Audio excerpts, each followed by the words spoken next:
ಆದ್ದರಿಂದ ಈ would have directed in writing forthwith register case and investigate. ಅದು ನಾನು ಅವ್ರ ಕೈಲೂ ಮಾಡಿಸಿದ್ದೀನಿ ಅಗೇನೆಸ್ಟ್ ಎ ಮಿನಿಸ್ಟರ್. ಅದು ಬೇರೆ ನಾವು SP ಇದ್ದಾಗ ಅದು ನಡೆದಂಥ ಪ್ರಕರಣ ಏನೇ ಇರಲಿ, ಗುರುತರವಾದಂಥ ಆರೋಪ ಬಂದಾಗ ಅದು ಕಾನೂನು ರೀತಿ ಕಾಗ್ನೈಸಬಲ್ ಅಥವಾ ನಾನ್ ಕಾಗ್ನೈಸಬಲ್ 2 ಐಟಮ್ ಇರ್ತದೆ. ಕಾಗ್ನೈಸಬಲ್ ವಿತೌಟ್ ವಾರೆಂಟ್ ಅರೆಸ್ಟ್ ಮಾಡ್ಬೋದು. ಸರಿ, ಆ ಒಂದು ಪ್ರಕರಣನ ನೇರ ರಿಜಿಸ್ಟರ್ ಮಾಡಿ ಅದು ಮುಂದುವರೆದ ಭಾಗ ಏನಾಯ್ತು ಅಂತ ಕೇಳ್ಬಿಡೋಣ ಸರ್. ಸರಿ, ನೀವು ಅವ್ರು ಹೇಳಿದ್ರು ಅಂತ ಒಂದು ರೂಮಿಗೆ ಹೋಗ್ತೀರಿ, ನಿಮ್ಮ ಡ್ರೆಸ್ ಅನ್ನ ಬಿಚ್ತೀರಿ ನೀವು. ಅದಾದ್ಮೇಲೆ ಮತ್ತೆ ಅವ್ರ ಹತ್ರ ಹೋಗಿ ಯಾಕೆ ಹಿಂಗ್ ಮಾಡಿದ್ರಿ ಅಂತ ಕೇಳಿದ್ರಿ ನೀವು. ಅದಕ್ಕೆ ಅವ್ರು ಏನ್ ಉತ್ತರ ಕೊಟ್ರು? ಅವ್ರು ಚಂದ್ರಶೇಖರ್ ಸರ್ನ ಹೋಗಿ ಕೇಳ್ತೀನಿ. ಅವ್ರಂದ್ರೆ ಏನಿಲ್ಲಮ್ಮ ಎಲ್ಲಿದೆ ಚೆಕ್ ತಂದ್ಕೊಡು. ಅವ್ರ ಬಟ್ಟೆ ವಿಚಾರವಾಗಿ ಏನು ಹೇಳ್ತಾನೆ ಇಲ್ಲ ನನ್ಗೆ. ಇಷ್ಟೆಲ್ಲ ಆರೋಪ ಕೇಳ ಬಂದ್ಮೇಲೆ ಆ ಮನುಷ್ಯ ಮ್ಯಾನೇಜರ್ ಆಗಿ ಉಳ್ಕೊಂಡಿದ್ದಾನೆ, ಅದನ್ನ ಯಾರು ಕೇಳಿಲ್ಲ ಅಲ್ಲಿ. ಚಂದ್ರಶೇಖರ್ ಅವ್ರನ್ನ ಯಾರು ಪ್ರಶ್ನೆ ಮಾಡಿಲ್ಲ. ಓಕೆ, ಇಲ್ಲಿ ಈ ದಲಿತ ಹೆಣ್ಮಕ್ಳು ಅನ್ನೋ ಕಾನ್ಸೆಪ್ಟ್ ಎಲ್ಲಿಂದ ಬಂತು? ಯಾಕೆ ನಿಮ್ಮ ಆಫೀಸಲ್ಲಿ ಬೇರೆ ಯಾರು ದಲಿತ ಹೆಣ್ಮಕ್ಳಿಲ್ವಾ, ನೀವು ಒಬ್ಬರೇ ಇದ್ದಿದ್ದಾ? ಕಮ್ಮಿ ಇದಾರೆ ಮ್ಯಾಮ್, ತುಂಬಾ ಕಮ್ಮಿ. ಎಲ್ರಿಗೂ ಅದನ್ನೇ ಮಾಡ್ತಾರಾ? ಎಲ್ರಿಗೂ ಮಾಡ್ತಾ ಇಲ್ಲ, ನನಗೆ. ಯಾಕೆ ವಿನುತಾ ಯಾಕೆ ಟಾರ್ಗೆಟ್? ಫಸ್ಟ್ ಟಾರ್ಗೆಟ್ ಮಾಡಿದ್ದು ನಳಿನಿ ಅವರು ಮ್ಯಾಮ್. ನಳಿನಿ ಮೇಡಮ್ ಅವರಿಗೆ ಒಂದು 2023 ಯಾರು ಕಣ್ಣಿಗೇನೋ ಆಗಿದೆ ಹಾಸ್ಪಿಟಲ್ ಅಲ್ಲಿ ಇದೀನಿ ಅಂತ ನಾಟಕದ ರೀಸನ್ ಕೊಟ್ಟರಲ್ಲ ಅವರು. ಓಕೆ, ಅವರಿಗೆ ನಾವು ಮುಂಚೆ ನಮ್ಗೆ MSIL ಅಲ್ಲಿ MD ಸರ್ ಇದು ವಿಕಾಸ್ ಕುಮಾರ್ ಅಂತ ಇದ್ರು, IPS ಸರ್. ಅವ್ರಿಗೆ ನಾವು ಒಂದು ರೈಟಿಂಗ್ ಅಲ್ಲಿ ಕಂಪ್ಲೇಂಟ್ ಮಾಡಿರ್ತೀನಿ. ಏನಕ್ಕೆ ಅಂದ್ರೆ ಅವ್ರು ನಮ್ ಡಿವಿಷನ್ ಹಳೆ ಹೆಡ್ ರಮಾಕಾಂತ್ ಹೆಬ್ಬಳ್ಳಿ ಅಂತ ಏನಿದ್ರು, ಅವ್ರಿಗೂ ನನಗೂ ಸಂಬಂಧ ಕಟ್ಟಿ ಯಾವಾಗ್ಲೂ ಮಾತಾಡೋರು.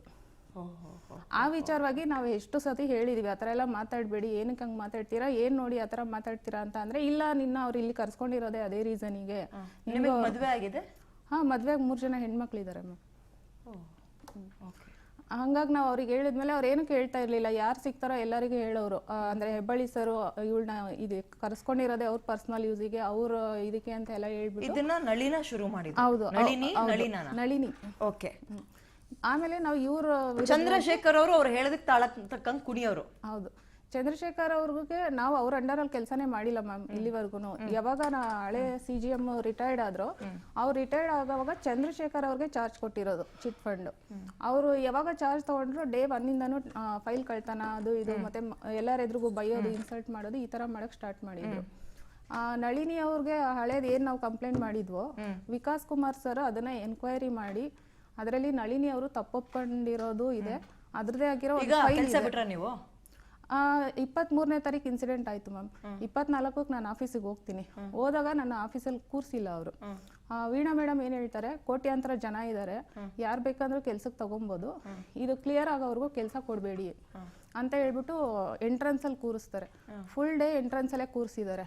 ಮತ್ತೆ ಸಾಯಂಕಾಲ ನಾನು ಹೋಗ್ಬಿಟ್ಟು ಚಂದ್ರಶೇಖರ್ ಅವ್ರಿಗೆ ಕೇಳ್ತೀನಿ, ಏನಕ್ಕೆ ಹಿಂಗ್ ಮಾಡ್ತಿದ್ದೀರಾ, ಯಾಕೆ ಹಿಂಗ್ ಮಾಡ್ತಿದ್ದೀರಾ ಅಂತ. ಅಂದ್ರೆ ನಂದೇನಿಲ್ಲಮ್ಮ, ವೀಣಾ ಅವ್ರು ಏನ್ ಹೇಳ್ತಾರೋ ಹಂಗ್ ನಾನು ಮಾಡ್ತೀನಿ, ನಾಳೆ ಬಂದ್ಬಿಡು ಅಂತ ಹೇಳಿದ್ರು. ಅದಾದ್ಮೇಲೆ ವೀಣಾ ಮೇಡಮ್ ಅವ್ರ ಹತ್ರ ಹೋದ್ವಿ, ಅವರು ಏನು ಇದ್ ಮಾಡಿಲ್ಲ. ನೆಕ್ಸ್ಟ್ MD ಸರ್ ಹತ್ರ ಹೋಗ್ತೀವಿ, ಅವರು ಎನ್ಕ್ವೈರಿ ನಡೀಲಿ ಅಂತ ಹೇಳ್ತಾರೆ. ಮತ್ತೆ ನನ್ಗೆ ಅಲ್ಲಿ ಆಫೀಸಲ್ಲಿ ಏನು ಕೆಲಸ ಕೊಡದೇ ಇರೋ ಕಾರಣ ಹೋಗಿಲ್ಲ ನಾನು. ಅದಾದ್ಮೇಲೆ ಈಗ ನೀವು ಕೆಲ್ಸಕ್ಕೆ ಹೋಗ್ತಾ ಇಲ್ಲ, ಅಲ್ಲಿ ಕಂಪ್ಲೇಂಟ್ ಆಯ್ತಲ್ವಾ. ನಾನು ಈ ಚಂದ್ರಶೇಖರ್ ಅನ್ನೋರಿಗೆ MSIL ನ ಮ್ಯಾನೇಜರ್ ಚಂದ್ರಶೇಖರ್ ಅನ್ನೋರಿಗೆ ಬೆಳಗ್ಗೆಯಿಂದ ಬಹುಶಃ ಒಂದು 20 ಸಲ ಕಾಲ್ ಮಾಡ್ತಾ ಇದ್ದೀನೇನಪ್ಪ. ಅವ್ರ ಫೋಟೋ ಹಾಕ್ರಿ ನೀವು, ಚಂದ್ರಶೇಖರ್ ಅವ್ರ ಫೋಟೋ ಹಾಕ್ರಿ ನೀವು. ಬೆಳಗ್ಗೆಯಿಂದ ಒಂದು 20 ಸಲ ಫೋನ್ ಮಾಡ್ತಾ ಇದ್ದೀನಿ ನಾಗರಾಜ್ ಸರ್. ನಾನು ಆರಂಭದಲ್ಲಿ ರಿಸೀವ್ ಮಾಡಿದ ವ್ಯಕ್ತಿ ಮತ್ತೆ ರಿಸೀವ್ ಮಾಡ್ತಿಲ್ಲ. ನಾವು ಪ್ರಶ್ನೆ ಕೇಳಕ್ಕಿದ್ದು ಒಂದೇ ವಿಚಾರ, ಅವ್ರ ಫೋಟೋ ಹಾಕಿ ಅಂದ. ಎಸ್, ಚಂದ್ರಶೇಖರ್ ಇವರೇ MSIL ನ ಜನರಲ್ ಮ್ಯಾನೇಜರ್, GM ಆಗಿ ಕೆಲಸ ಮಾಡ್ತಾರೆ. ಈ ಮನುಷ್ಯ ನೀನು ಆ ಜಾತಿಯವಳು, ಮನೇಲಿ ಪಾತ್ರ ತೊಳ್ಕೊಂಡಿರು, ಇಲ್ಲಿ ಯಾಕೆ ಬರ್ತೀಯ ಅಂತ ಕೇಳ್ತಾನಂತೆ. ಇಲ್ಲಿ ಜಾತಿ ಗೀತಿ ಎಲ್ಲಿ ತರ್ತೀಯ ಹೆಣ್ಮಕ್ಳ ವಿಚಾರದಲ್ಲಿ, ನಂಬರ್ 1. ಆಮೇಲೆ ನಾನು ಅದಕ್ಕೆ ಹೇಳಿದ್ದು, ಇಲ್ಲಿ ದಲಿತ ಗಿಲಿತ ಲಿಂಗಾಯತರು ಅಂತಲ್ಲ ವಿಚಾರ. ಒಬ್ಬ ಹೆಣ್ಮಗಳನ್ನ ನೀನು ಅಷ್ಟು ಓದಿರೋನಾಗಿ ಅಷ್ಟು ದೊಡ್ಡ ಸ್ಥಾನದಲ್ಲಿ ಕುತ್ಕೊಂಡು ಕಳ್ತನದ ಆರೋಪ ಹೊರಿಸ್ತೀಯ, ಇನ್ನೊಂದು 4 ಜನ ಹೆಣ್ಮಕ್ಳನ್ನ ಅಕ್ಕಪಕ್ಕದಲ್ಲಿ ಇಟ್ಕೊಂಡು ಹುಡುಗಿ ಡ್ರೆಸ್ ತೆಗಿಸ್ತೀಯ ಅಂದಾಗ ಈತನ ತಲೆಯಲ್ಲಿ ಬ್ರೈನ್ ಇದೆಯಾ, ಬ್ರೈನ್ ಒಳಗೆ ಏನಿದೆ ಅನ್ನೋದು ಪ್ರಶ್ನೆ ಆಗುತ್ತೆ. ಅನ್ನ ತಿಂತಾನ ಹೊಟ್ಟೆಗೆ, ಇನ್ನೇನ್ ಮಾಡ್ತಾನೆ ಅಂತಾನು ಪ್ರಶ್ನೆ ಆಗುತ್ತೆ.